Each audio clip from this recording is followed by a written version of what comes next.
Allô? Allô, oui? Oui, bonjour Amandine. Bonjour. Bonjour, Laurence? Oui, c'est moi. C'est quoi votre parcours de PMA? La première FIV, en fait, a donné 3 embryons. Ils en ont implanté 2 et ça a marché dès le premier coup. Donc ça a été complètement miraculeux. Du coup, il restait un embryon complet. Et après, en fait, nous, c'est la suite là qui est un peu plus galère, entre guillemets. Vous avez 2 enfants? Ouais, qu'on a eu grâce à une FIV, ouais. Grâce à une première FIV. C'est comment?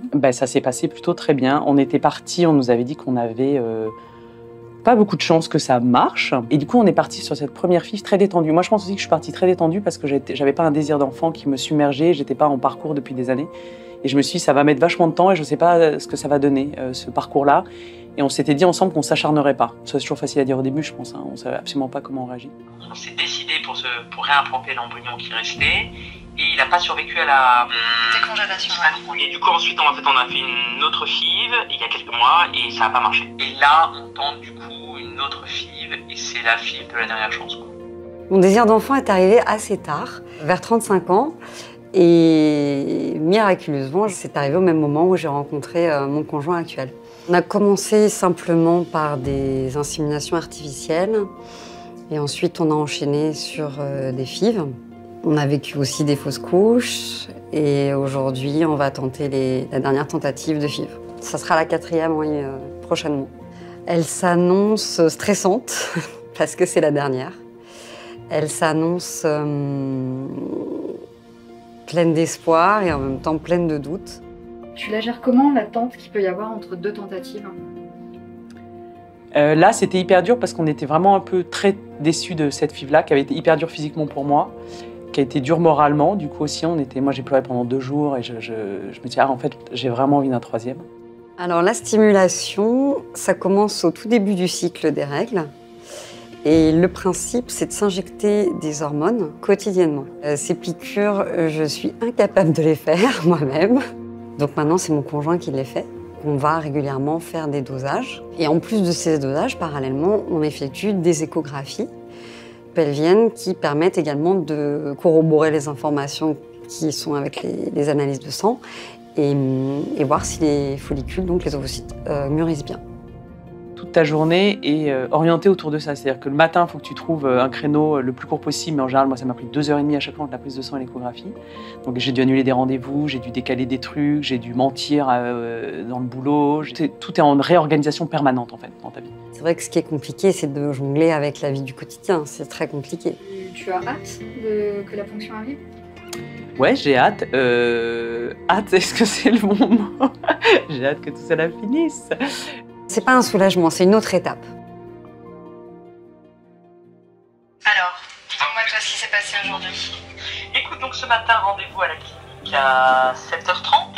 Et ponction donc prévue à 8h. Là, c'était un peu plus long que d'habitude. Parce que sur l'ovaire gauche, il a pas mal galéré. Effectivement, ça fait très mal. La prise en charge de la ponction se fait très tôt le matin, à jeun. Et on te passe assez rapidement au bloc opératoire. Après la ponction, tu te réveilles, tu arrives en chambre. Qu'est-ce qui se passe à ce moment-là? Tu prends ton petit déjeuner parce qu'il se fait faim. Et puis, rapidement, on vient te dire combien d'ovocytes ont été ponctionnés et combien vont être mis en fécondation. Voilà. Et là, dans mon cas, il y en avait 6. Avant de pouvoir après rentrer chez toi et te reposer. Les 2 jours post-ponction, je les trouve un peu rudes. D'ailleurs, on est en arrêt de travail, normalement. Donc la partie ponction, etc., c'est vraiment pas du tout quelque chose dont on parle. C'est le premier grand résultat, effectivement, mais qui veut rien dire, parce qu'en fait, on est dans l'attente de tout. En fait, il n'y a pas grand monde qui sait vraiment de quoi on parle. Et après, le résultat pour moi le plus stressant, c'est le lendemain, quand le labo appelle pour dire il y a eu tant d'embryons ou il n'y en a pas. Et donc on le vit comme le moment fatidique où on va devoir connaître déjà le nombre d'embryons et surtout combien on va t'en transférer. Il y en a un qui est en cours d'évolution, mais qui est c'est pas un embryon, qui est en cours de fécondation, je ne comprenais rien. Là, j'étais complètement démoralisée. Je me suis dit, d'accord, c'est foutu. Là, je me suis dit, c'est foutu. C'est le moment où on m'annonce que c'est foutu. Et en fait, elle me dit, ah, ben, il y a un transfert demain à 10h. Ah, donc, j'ai raccroché là-dessus, complètement sonné. Et le lendemain matin, donc, je me prépare. Et coup de fil, le transfert va pas pouvoir se faire. Donc, énorme déception, évidemment. Et elle me dit, mais attendez, il y en a un qui était pas du tout, qui n'avait pas du tout été fécondé à J1, et on a une petite surprise, il se met en route. Tu réorganises ton emploi du temps 15 000 fois, parce qu'il faut que monsieur soit là aussi, c'est obligatoire. Et donc, c'était aujourd'hui, à 12h45. Voilà. Et c'est le moment le plus magique, parce que déjà, toutes les étapes ont été franchies. C'est le moment où tout est possible. Et du coup, je vais boire un coup. Et du coup, c'est un moment chouette. Voilà. D'accord. Donc, l'équipe médicale te dit quoi à partir de là?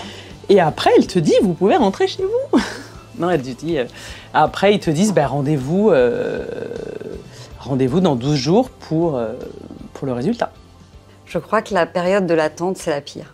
Ce moment d'attente, de néant, de rien, de long, de doute, d'espoir, c'est vraiment la pire séquence du protocole.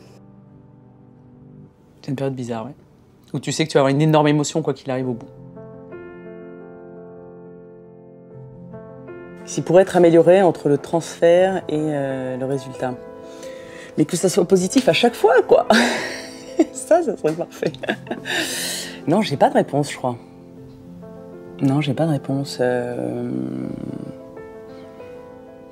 Ah, alors vraiment, le truc génial, ça serait que notre médecin prenne de nos nouvelles. Honnêtement, je me suis posé 100 000 fois la question et j'ai pas vraiment trouvé parce qu'en fait, c'est une phase qui est inévitablement longue et difficile. Je pense que c'est juste prendre son mal en patience, il n'y a rien à faire. Les dés sont jetés, il n'y a rien à faire. Est-ce que tu prends ta progestérone religieusement? Non, c'est pas bien. Je ne prends pas la progestérone scrupuleusement.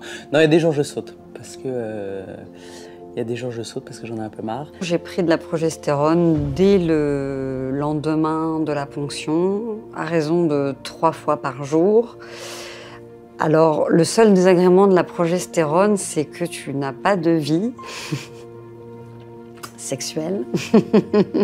Je n'ai que de la progestérone vaginale et c'est très incommodant.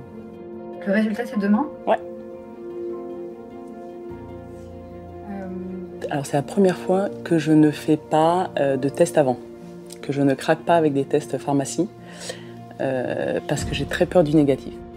Je crois que je n'ai jamais attendu jusqu'au jour de la prise de sang. J'ai toujours fait un test avant. Et c'est très, très stressant. On a envie de ne pas savoir et en même temps, savoir, c'est de fixer, quoi. Imagine que ce soit positif. Ben, je suis hyper contente. Mais alors, tu vois, j'ai du mal à imaginer là. Enfin, je préfère être vachement. Comment dire, ne pas penser à l'un et à l'autre. Je pense que je me préserve pas mal là-dessus. Ouais. Déjà, j'aurais du mal à y croire. J'aurais vraiment du mal à y croire. Et puis, même si c'était positif, je pense que je n'aurais aucun soulagement jusqu'à très longtemps. De fait d'avoir vécu des fausses couches, tu peux pas être sereine et soulagée. Je pense que je serais pas du tout rassurée juste de voir un bêta-HCG positif. Ça serait pas ça le Graal. Le Graal, c'est d'accoucher.